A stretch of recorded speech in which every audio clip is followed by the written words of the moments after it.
Hey you guys, so today I'm sharing 3 critical things indie authors should be doing if you want to see growth and success, and we're not just talking writing, okay? So if you're here, thank you for joining me.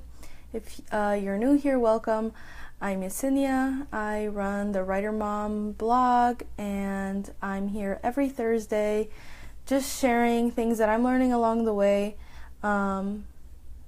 And Writer Mom is a place for other writers like me who may be parents or have other things going on in their lives and who can't always work 1,000 hours towards their author business, but still want to make steady progress, see steady growth and success. But you have other things going on, like your health, like your kids, and your family. So if that's you, again, welcome. I'm glad you're here. Hey Cheryl, good to see you. Cheryl is my friend, by the way, and one of my accountability partners. So it's cool to see her here. Okay, so 3 critical things that all indie authors should be doing in order to see, consistent growth and success in your business. And we're not just talking writing here or marketing or sending out like a regular newsletter. These are 3 other things that I've seen that have really worked in helping my author business grow and like helping me grow as a writer and helping me tell better stories, helping me become a better marketer, be more productive, that kind of thing. So not just talking writing here. So we're going to dive into these 3 things. And the first one is the number one thing that you should be doing as an indie writer, besides working on your next book, is to read popular books in your genre. Okay, so I write YA romance, so I regularly try to read YA romances in my genre. Not just any YA romance, but I specifically look at the top selling or most popular books in young adult romance. So if you write thrillers or hard-boiled mysteries or contemporary romance or erotic romance, like it doesn't matter, just go to the top charts on Amazon and pick some of the most popular books and read them. And what you're going to do is you're going to learn from those. First of all, reading stories always helps you become a better storyteller yourself. So this is one way to become a better writer, especially if you can't always afford to like get a really expensive like developmental editor or take writing classes or something like that. Like reading is one of the best ways to become a better writer because you're learning from other writers what works and what doesn't work. Okay, and then secondly, if you want to sell books, which what writer doesn't, right? You want to learn not just storytelling, but also like why does this book work, especially for this genre. Okay, how do your books fit in? Like how do they compare? This really helps me because I'm not sure maybe before when I didn't always read books in my genre, I felt like maybe I was kind of writing in a vacuum and I wasn't really sure how my books compared to like other YA romances. And it can be a really big piece. Like if you're not selling books, it can be a really big piece as to why that is. So definitely when you read these books in the same genre, compare your books, take notes, figure out what's different and what's the same and what you're writing versus this book. And I write notes like as far as the covers, how do the covers compare, what are the covers of these popular books in your genre like, and your cover should fit in. What's the writing style like? How is mine different? Look at the plot. I make a few notes about the major plot points, again, just to like compare even between like a handful of different popular books in the genre, and then you'll definitely start to see some similarities. Another big thing is tropes. You definitely want to pay attention to what kind of tropes are working in this genre, because that's what readers are expecting. And so if they get your book and it's like completely different from what's out there in that genre, like it's just gonna it's not going to resonate the same with them, and like it's not what they're expecting, and so they're probably just not going to love it as much, and so it's probably not going to sell as much because, you know, readers of that genre, they have these expectations, and yes, they don't want like a cookie cutter like story the same as everybody else's, but they want those broad tropes met. So if you're writing a romance, and I had to learn this the hard way, if you're writing a romance, you're supposed to have a happily ever after. Like, that is a must-have trope for romance. So if you're a romance writer, you should have a happily ever after, or a happily ever after for now, in your story's ending. Because if you don't, you're going to have some upset readers, because if they're reading romance, they want a happily ever after between the two main characters. So pay attention to things like that. Cheryl, I know she writes cozy mysteries, so there's definitely lots of tropes in cozy mysteries that cozy mystery readers are expecting, and if they don't have it, they're not going to like your book, and it's not really going to be like a cozy mystery. So another thing to pay attention to is like similar themes. You know, do you see a pattern in the themes of these popular books in your genre, or the characters? And another thing is the length of the books. So definitely make note as to the length of most of the books in the genre. YA romance, for example, a lot of the books are on the shorter side, and that's completely like fine. So if I write like a 40 to 50k book, like that's completely fine, because a lot of books in that genre are 40 to 50k, and some of them are longer, but a lot of them are actually short or even novella length. The protagonist for YA romance tends to be like high school age, a lot of times like junior or senior, about to go to college, or even like college freshman. So like have all these things in mind when you're creating your next story or your next series. You know, you want to fit what's expected and what's normal for your genre. And then, I mean, if we all want to sell books, right? So it's really important that your book fits in to what's selling the most in your genre. And so this is part of like writing to market, delivering what readers are looking for, and, you know, creating a book that will sell because it's like what's selling. And again, it's not like copying other writers or making a cookie cutter story. You're still like creating a story that's your own, but use these expectations, these genre reader expectations, as, you know, guides for when you're creating your story so that it fits in. And so this is one thing that you should be doing, is to be reading these popular books in your genre, because it's going to help you become a better writer and sell more books. Okay, so that was number 1, read popular books in your genre. And then number 2 is to always be learning. Okay, and so this kind of goes back to reading. It can be reading books that relate to you as an indie author, as a writer, as a business person, because that's what we are when we're in this business. You know, you're running a business, and so you need to know how to run a business. And so always be learning how to do those different jobs and wear those different hats better. And so this can be reading books about self-improvement. Like right now I started reading a book about sleep and the importance of sleep and how you can sleep better. Because sometimes I struggle with that, and, you know, sleep is actually a big piece in how productive we are. I like to read books on productivity, on business, marketing. I really like the book Six Figure Author by Chris Fox. Like, all of the books he has are really great for any author who wants to be learning and stay on top of their game, and to see what's working and what's going to be working next, so that you are on the cusp of, you know, whatever next big thing is going to be coming up for gaining new readers, selling more books, growing your platform. Writing faster is another great topic that you can learn about. Rachel Aaron's 2K to 10K is a great book for learning how to write faster, as well as Chris Fox's 5,000 words an hour. And then craft and writing every day. I'll admit, like, reading about writing craft isn't always my favorite thing to do. So I don't always read about writing, like read writing craft books. But there's some good ones out there, like Save the Cat and Know Your Story. And then writing every day, I really like reading books about that, like productivity and writing every day.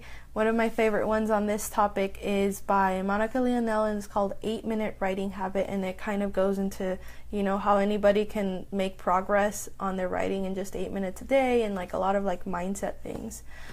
So yeah, definitely look out for some books and be reading some books to help you just become better at what you do, be more productive, write faster, market better, that kind of thing. And then I like to pick a couple of favorite podcasts and listen to those regularly. And some of my favorite ones are The Creative Pen. I like the introduction that she gives every week, kind of just updating you on industry news and what's going on, and then she also has like some advanced topics. Usually it's not always like beginner stuff, so if you're more of an advanced or intermediate writer, you'll love that podcast because she dives into some more advanced topics. The Self-Publishing Podcast is another good one, also pretty funny. The Science Fiction and Fantasy Marketing Podcast, I think it's called, with Lindsay Broker, and she has like a couple of co-hosts as well. That one's always really good, and it's usually relevant to writers outside of science fiction and fantasy, and they're 6-figure authors. Lindsay Broker, I think now, is a 7-figure author, so I always find listening to any of her insights really helpful. And then I also like to listen to a couple of podcasts that are outside of the indie publishing field, just because I also run Writer Mom, and because it kind of interests me, and I like to see what's working and what's going on in not just the writing and self-publishing industry, but also the online marketing world, I guess. And so some of those podcasts that I listen to are like Amy Porterfield's or Pat Flynn's Smart Passive Income podcast. Those two are really good. Always have lots of good info that is sometimes relevant to what's it can be relevant to you as an author, and also just online marketing in general. I mean, a lot of Facebook ads, I mean, they were new to us a couple of years ago, but other online marketers, I mean, they were already on that. So if you want to be one of those people who's one of the first to know what marketing strategy is working next, definitely listen to a couple of those podcasts and follow some of those blogs to see what they're doing, because they're ahead of us. And so the important thing here is that you want to do this a little bit every day, but you also don't want it to consume your writing time. So definitely get your writing work out of the day, and then later when you're done, I like to read at the end of the day when I'm about to go to sleep. That's when I try to take a few minutes to read a book, or if I need a break throughout the day in between tasks, I like to listen to a podcast or read one of these self-help books. Or if I'm doing chores or I'm cooking or something like that, I just like to have a podcast on. Or if you're driving, if you have a commute, that's a great time to be listening to an audiobook or a podcast on how to become a better writer, or learn how to do Amazon ads or something. So definitely always be learning, because you don't want to get behind. You always want to be you want to always be marketing and stay productive, and always be improving. I like to improve and learn how to be better at what I do. Okay, and then I think a lot of successful writers, I mean, that's why they found success, is because they are always learning from others. They're learning from people who are just a few steps ahead of them. Okay, so that was number 2. So number 1, again, was read popular books in your genre, see what's working in that genre, and learn to be a better writer. Number 2 was always be learning, especially from those writers who are just a couple steps ahead of you. You can catch up that way by reading and listening to what they're doing and what's working for them. And then number 3 is to meet other writers in real life. Okay, this can be kind of a hard one for a couple of reasons.